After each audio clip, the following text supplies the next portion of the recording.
guys, Burrito Bricks bringing you guys another video. Today we're going to be talking about the first MOC of 2025 that I have built. If you guys can guess the MOC, great. Let me know down in the comments if you guys saw my post last night or if you know before I show you guys. But here's a hint. What do these two characters have in common? The Season 7 Ahsoka Tano and the UCS Captain Rex. Give you guys a moment just to think that over. So if you guys had guessed, maybe, there was a ATTE MOC or something with Mandalore, you'd be on the right track. But what we're going to be talking about today is, without further ado, we're talking about Rex's and Ahsoka's Y-Wing Bomber. One of the coolest MOCs that I've seen for a really long time on Rebrickable, and the set only cost me around $80 with shipping, so, 85, 90 bucks. It is a direct recolor of the yellow Y-Wing that we got for Clone Wars season 1 and 2, I think is when that set came out. And it was the first time they saw the Y-Wing bomber, when it was introduced, at least in the Clone Wars. It was a new variant. And this is basically that, but it's 501st colored. And it's immaculate. I will say the engines are to scale. There's a couple parts of the set we're going to go through when we go through the in-depth or more of a detailed breakdown of each section. But just for comparison's sake, to the new ARC 170 and this Y-Wing. The Y-Wing is a little bit bigger. It's actually a little comparable to the ETA 2, just a little bit, as far as size goes. It really does make the Y-Wing look, or the ARC 170 look a little smaller, which it's been a criticism of that set for a while. But, I'd like to think that maybe if I take the engines off, cut them by a third, might be comparable, or maybe Y-Wings really are just that big. I mean, bombers in Star Wars have a lot more of a job. They have to carry torpedoes and they have to have larger engines because they're carrying all that payload. So maybe it's to scale. I would love to see Lego make a new Y-Wing so we know. The last Y-Wing we got was the Resistance Y-Wing, and for context, let me show you that. So as you guys can see here with the Resistance Y-Wing, the size is the same for the most part. The engines are a little smaller on the Resistance Y-Wing, but as always with the Resistance and the Rebel Alliance, their versions of ships are very stripped down to their bare essentials. So do I think this is accurate? Probably. Obviously for them, they're just trying to make do, but what do I know? So going through the detailed version of this set, the engines are brick built for the most part. They use the large tubular pieces, and then throughout the build there's 4 struts that connect from one side to the other.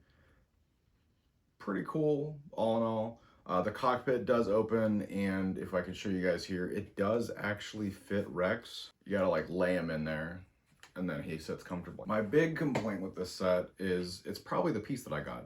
This piece used loses some grip strength. And I'm pretty sure the one I have is older, a lot older, maybe it might be one from this set.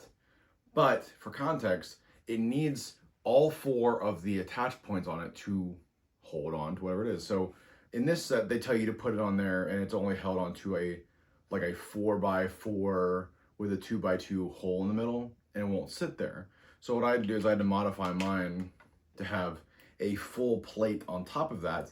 And it works just fine. It won't slip off. It's quite, if I sit here and wiggle it, it'll come off, but it's not gonna just fall off by turning it upside down like it was with the older one that I had.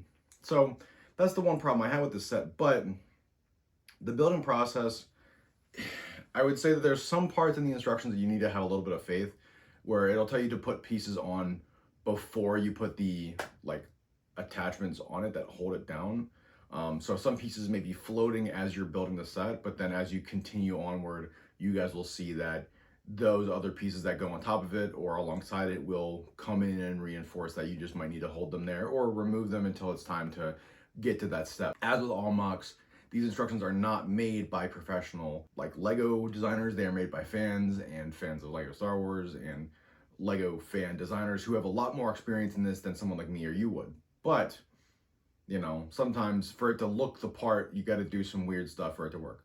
No illegal techniques, by the way, in this set, just FYI putting this out there. And the only other part of the set that I have you know, that is kind of questionable.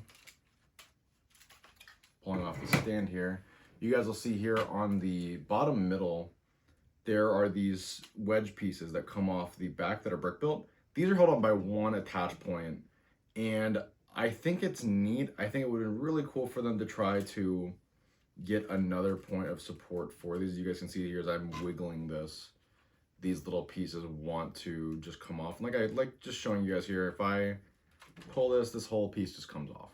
It would have been really cool to have like another attach point for them. And maybe I'll go back through and see if I can reinforce this set. It's just one of those things, like, it looks great, but definitely, you know, is a display set.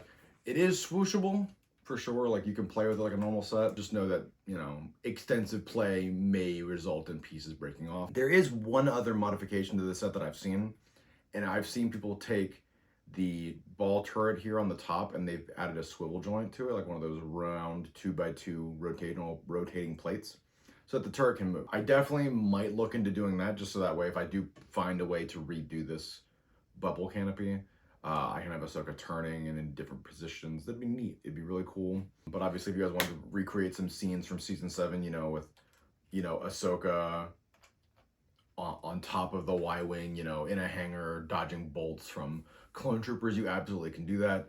This set is fantastic. Much like my Arc 170 set, when you guys get the ability to get some stands for your Lego sets, it does look really good. There is a chance that I may buy the Rex Y-Wing microfighter, so that way I can put one in this set on the plate, and then maybe get another Season 7 Ahsoka and have her on there as well. But overall, I think this build was awesome. It's definitely worth the $70 or $80 that I paid for it. Obviously, when you buy MOCs and you buy pieces from the LEGO website or from Bricklink, you're going to have to wait some time for them to arrive. Obviously, make sure you guys are getting a good price for your money. But yeah, this set's solid. I definitely recommend it for you guys that are looking to build a new Y-Wing, or if you don't have one and you missed the one from 2 decades ago, definitely go and part one out and build one, or build this one. I definitely recommend it. It's definitely a good time. Would love to hear what you guys think about the set down in the comments. As always, I've been Bearded Bricks. Don't forget to like, subscribe, hit the notification bell so you guys can see all my future videos, and so you can see the teasers that I post on my channel. And I'll see you guys in the next one.